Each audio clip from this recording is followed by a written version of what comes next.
Welcome to the Yacht Business podcast. I'm your host, David Fuller. In this episode, we look at the first ever SailGP event in Dubai, the fan experience, the challenge of running an event in a new market and a new environment. And we talk to Tod Reynolds, Director of Web3 Strategy for SailGP, about the DAO-based team owned by fans.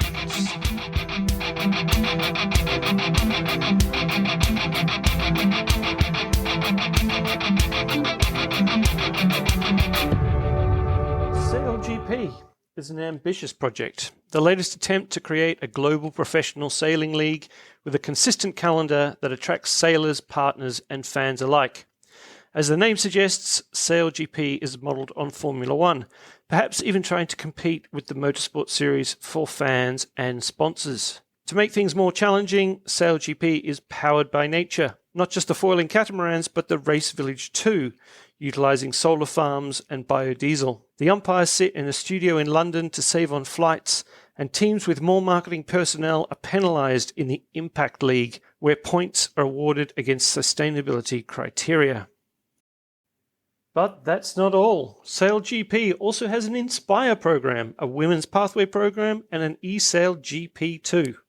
We spoke to a local Abu Dhabi sailor about the Inspire project. So I'm Salam Al-Mansouri. I'm from Abu Dhabi. I do sailing. And what type of sailing do you do? I do sailing laser radial, and also I'm a coach now. Mashallah, congratulations. So what do we need to do to get more women, local women, sailing? Maybe like showing to the media, because media is an important thing in the community.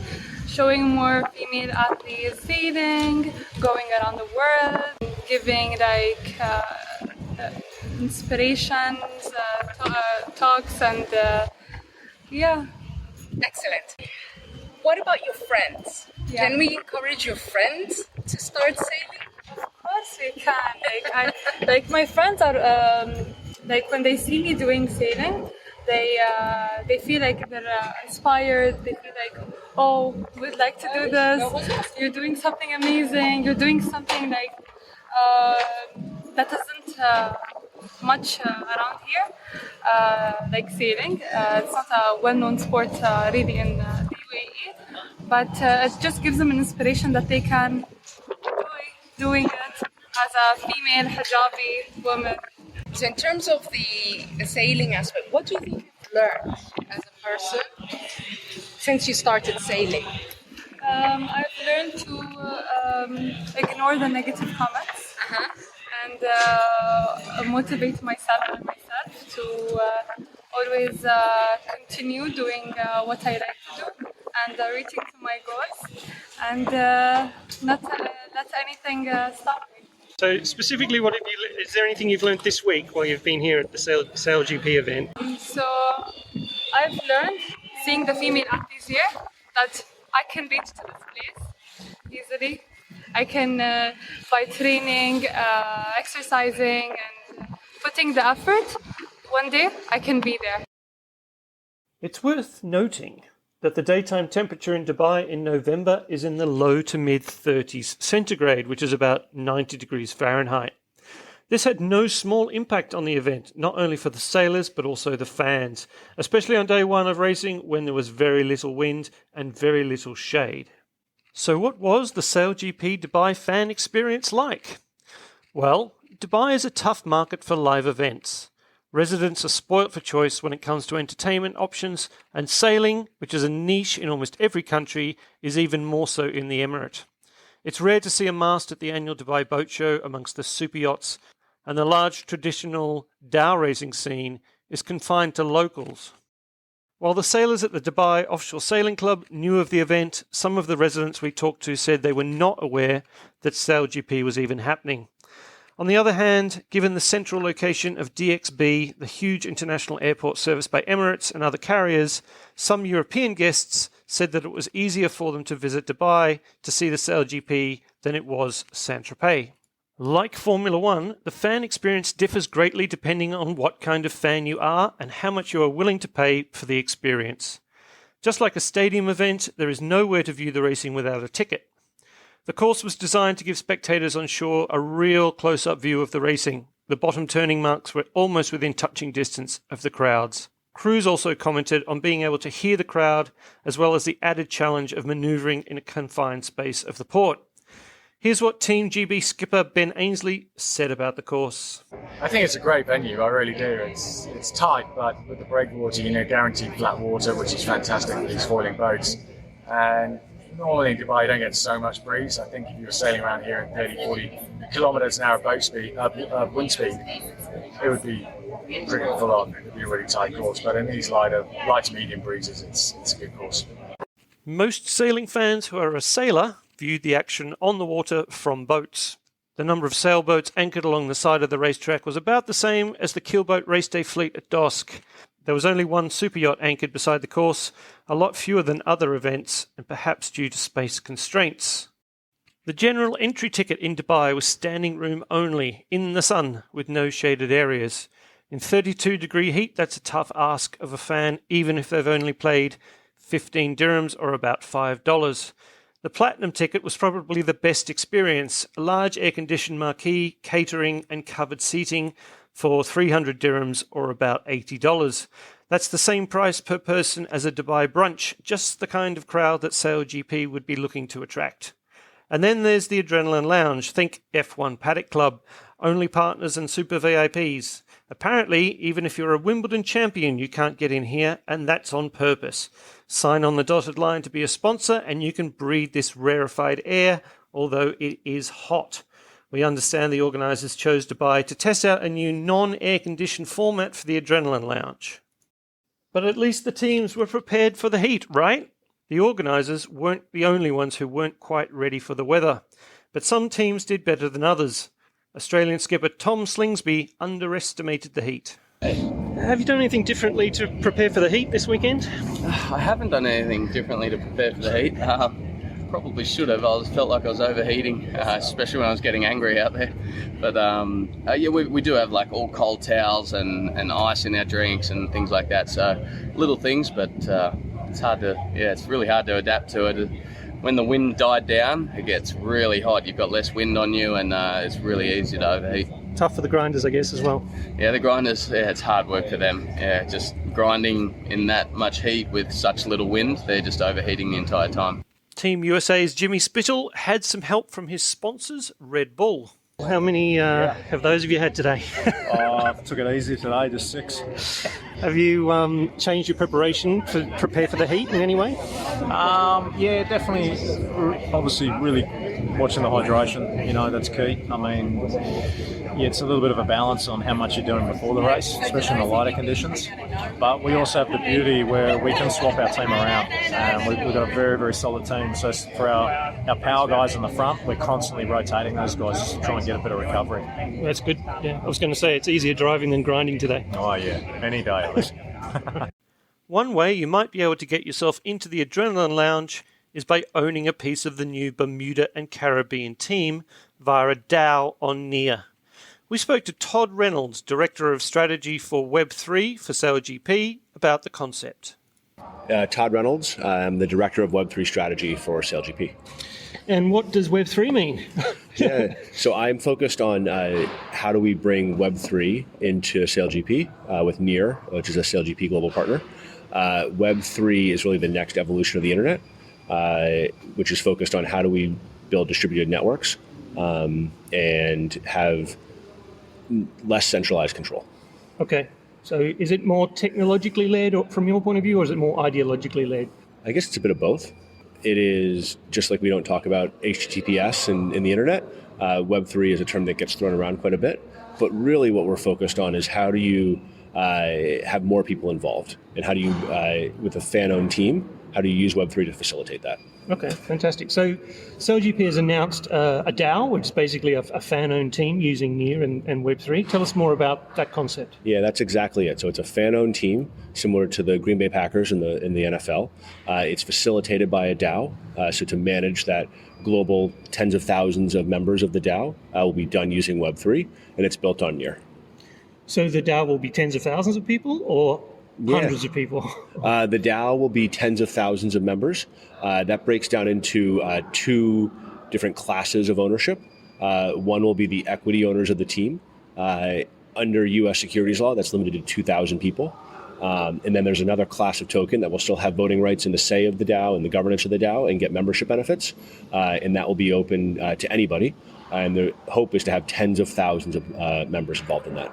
Being members of the original DAOs, which are sailing clubs, and they are horrible things to administer, how's that going to work in practice? Is it just majority rules? Yeah, so it actually, we go all the way back to kind of first principles of governance when you set this up.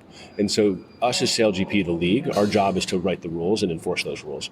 So we've actually changed our league rules, our version of the Concord Agreement, to specifically allow a fan-owned team facilitated by a DAO.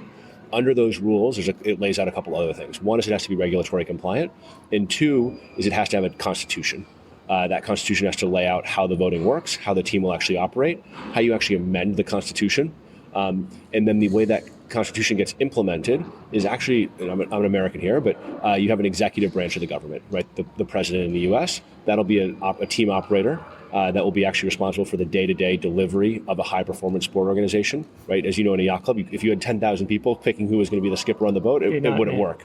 But so the operator, though, and the director of racing operations is going to be the fans and the members will have a chance to input into who that is and vote on who that is. That person on the day, though, will be making the decisions. And so you have the executive, the team operator, and they report into Congress. And so in the U.S., we have two houses of government. We have the Senate. They control the purse strings. That's equity token holders. And then we have the People's House, and that will be the rest of the tens of thousands of members. And again, both classes of token will have voting rights into how the DAO is governed and operated. Things like selecting management, approving management, things like approving the design of the boat, maybe even the pool of the rosters that the sporting director is picking from, how the team is activating, how the team is marketing itself. One of the first decisions of the DAO will actually be what's the nickname of the new team. And all of that will be facilitated using Web3 and then implemented by the team operator, which we announced last week. So now SailGP has traditionally been a country-based team. Why did you decide to have this team tethered to a specific country or region rather than have it as a sort of barbarians, rest of the world style team? Yeah, the DAO had the opportunity to go a bunch of different routes, right? The DAO could have actually bought one of the existing teams, right? Australia, the world champion, maybe the DAO could have chosen to select them. It could have started up a new team. There's a bunch of countries that are not represented yet in SailGP that have amazing sailing tradition and passionate fans. But in some respects, those would be too narrow for Web3, right? It would then only be Italian owners or Australian owners and so on. And the power of Web3 is that it can reach a global audience. At the same time, if we went to a completely world team or a UN team, that's almost too broad. How do you market that? Who really is the fan base there? And that's where we've settled in the team. Brunelli Locke and David Palmer, who's standing up and implementing the DAO, approached SailGP and said we want to do a regional team. We think that really aligns with the nation versus nation concept of SailGP, but still is broad enough that it's actually bigger than a single country, and that the Bermuda and Caribbean region is just such an amazing region that folks from North America, from Europe, from all around the world love to go and visit. And so you combine the maritime tradition, the amazing sailing talent of this group of islands that on their own are almost too small to really be able to do their own SailGP team. And like Bermuda in particular is just an amazing tradition, amazing history with SailGP.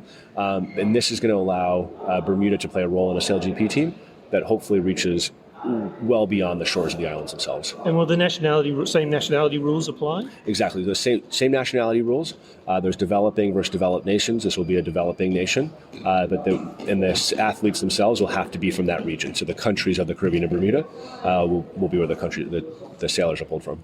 Are the tokens, you've mentioned there's two tokens. Is that NEAR tokens or is that another token sitting on top of NEAR? It's a token sitting on top of NEAR. And folks will be able to get involved. Almost the Web3 will be extracted away. It really is just a mechanism of facilitating it, just like we don't talk about how HTTPS is used to send emails. You'll be able to be involved in the DAO using fiat, using credit cards, using cryptocurrency if people do choose to. And then the mechanism for the voting will be done just using any old website or any traditional website is how it will feel. The back end, the infrastructure, though, that facilitates it in a very trustless, distributed way will be Web3. And I know what you've just said makes a lot of sense, that, basically the messaging is you can be a part owner of the team, and if you're a super fan, you get certain benefits. And how much of a crossover do you think there is between a SailGP fan and somebody who understands tokenomics and Web3 and DAOs? Yeah, I think the first part of your question I want to touch on, like, why do this? And I think that's really important to understand is when I first really started thinking about this, because yes, I think Web3 is exciting, and yes, I'm excited about that aspect of it, but that is not enough reason to do this. The reason to do this is fundamentally, why does professional sport exist? Right? Professional sport exists to build passionate fan bases.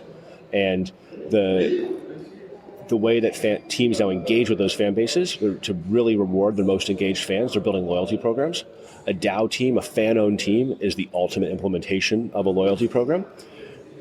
Who are going to be the first members of this team? And I think it's a Venn diagram. I think there are passionate sailing fans, SailGP fans, that would love to have a say in their team, have a voice in their team, be an owner of their team, but maybe not be able to do it by themselves, right? These teams are more than what most people are able to do. And so that's going to be definitely one target audience. That's why I'm most excited about it. A second audience actually is just around sport, right? The primitive that we're building here is something that we're starting in SailGP. SailGP's leaned into this, but there's a lot of folks outside of sailing, outside of SailGP, and racing and just more traditional sport that are excited about the primitive and how this applies to their league. So we have a number of folks that are excited from that element. And then the final element is the Web3 community. And this is, I think, one of the most tangible, real-world implementations of how Web3 will impact the world in the future. And it's been tried before in a couple of areas, but nobody's really said, you know what, we're going to go all in. We're going to allow this to happen. We're going to change the rules to make sure it happens in a compliant way. And we're really going to embrace it. And that's what SailGP's done. What happens if things go wrong? Who's responsible? Yeah, so that's the team operator. So a lot of DAOs that exist today are kind of set up. They run purely autonomously. Decentralized. Yep. Yeah. And things that are happening completely on chain, that works fine, right? But we have this connection to the real world. We are running a sailing team. That's where this team operator is really, really important. The first team operator we announced last week is going to be Bermuda. It's a U.S.